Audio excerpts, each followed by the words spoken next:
Hello, I am Joe, and today I will be looking at Yakuza 0 and making an analysis of how Japanese game makers have chosen to represent themselves to the rest of the world via digital media. Through an overview and background of the game and its music, I will aim to show how Japan views itself and its past using common themes of time perception and adaptation of world music throughout this video. This action-packed adventure novel is the sixth game in the series and takes place in the late 80s Tokyo and Osaka. The open-world mechanics allow for a smattering of side missions and interesting characters along the storyline. Without getting too deep into the plot, Yakuza 0 is the story of gangster turf war, including getting framed for murder, hiding loved ones from danger, and assassination of enemies. It's also important to understand that this game does not provide the player with choices of any kind, aside from which side missions to complete. The dialogue options always yield the same results, making the main plot of this action game, for all intents and purposes, more of a visual novel. That is not to say, however, that this is not one of the best storylines around, often being compared closer to a soap opera than a video game. The perspective for this game alternates between and serves as the origin story for two major characters in the franchise, Kazuma Kiryu and Goro Majima. The developers behind the Yakuza series are from the Ryuga Gotoku studio, named after their hit series, housed within their Japanese parent company Sega.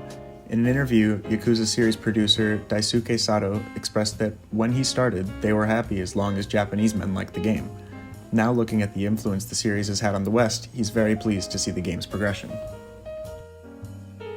The man responsible for the Yakuza 0 soundtrack, as well as the rest of the Yakuza series and other Sega games, Hidenori Shoji, noticed that Yakuza 0 was set during the bubble economy in the 80s.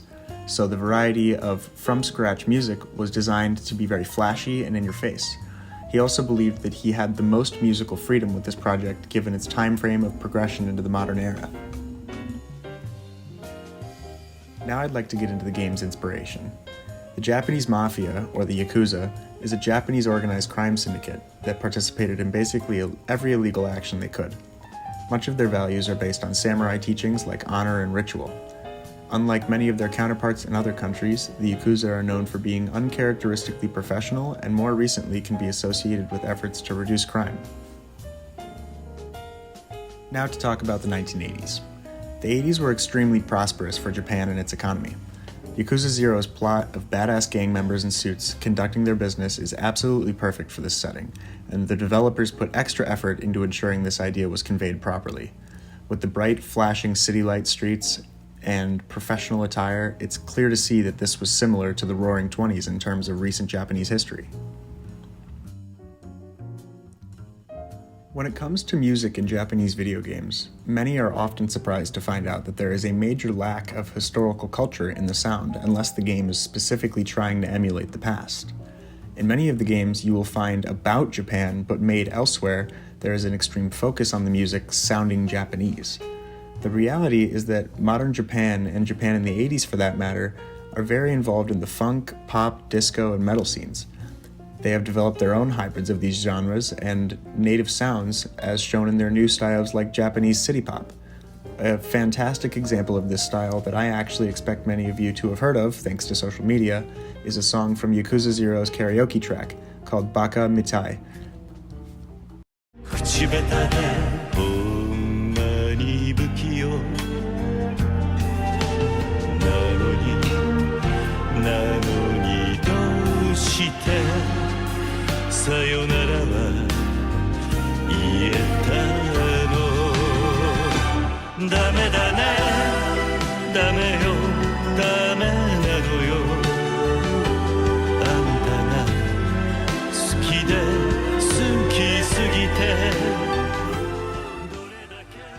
The karaoke in Yakuza 0 is a well-known and beloved minigame among its fans and is one of many minigames scattered around the world to break apart the intense storyline.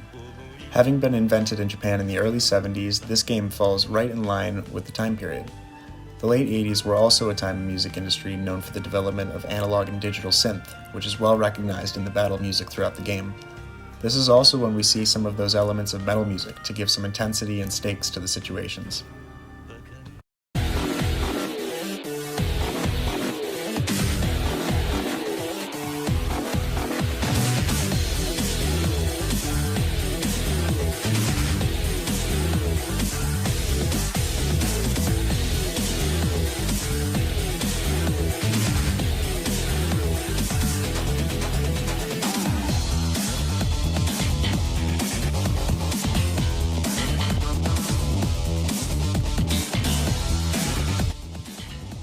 main combat mechanics in Yakuza 0 is the ability to switch between fighting styles. The music you just heard is for Kiryu's brawler style and involves a refined combination of kicks, punches, and dodges. This is in stark contrast to Majima's thug style of combat, which is characterized by its quick movement and relentlessly sadistic attacks.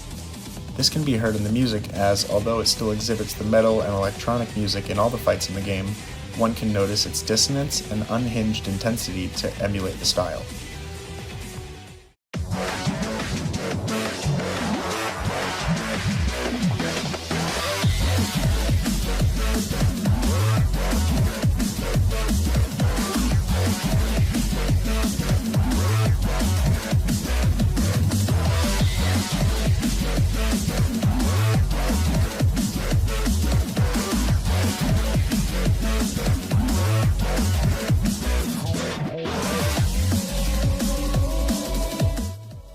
Given the lack of traditional Japanese instruments shown throughout the game's soundtrack, I would like to expand on our theme of perception by looking at an instrument that Japan has very much developed into their own sound, and this is the bass guitar. We've heard elements of this in Kiryu's theme earlier, but I believe it all begins with the massive influence that jazz and disco had on Japan in the 70s. So thankfully, Yakuza 0 gives us a taste of this too.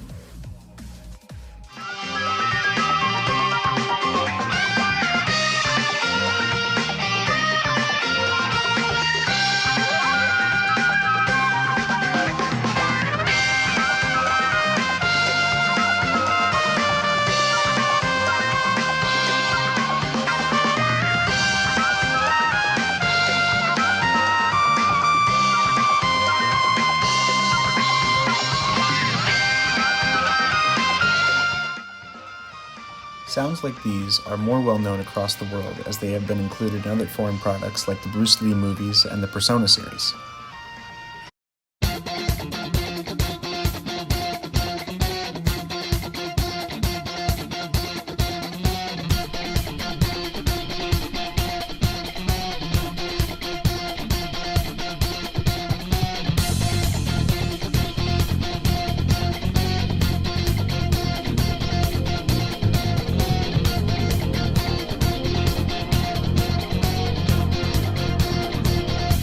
It's not a game, I'm not a robot, and I challenge you. Though it may seem odd to address Japanese art in the modern scope and without its ancient historical influences, it is clear to see that Japan has no lack of innovative culture in recent years.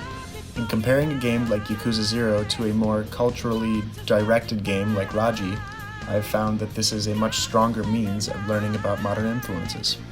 Thank you for listening.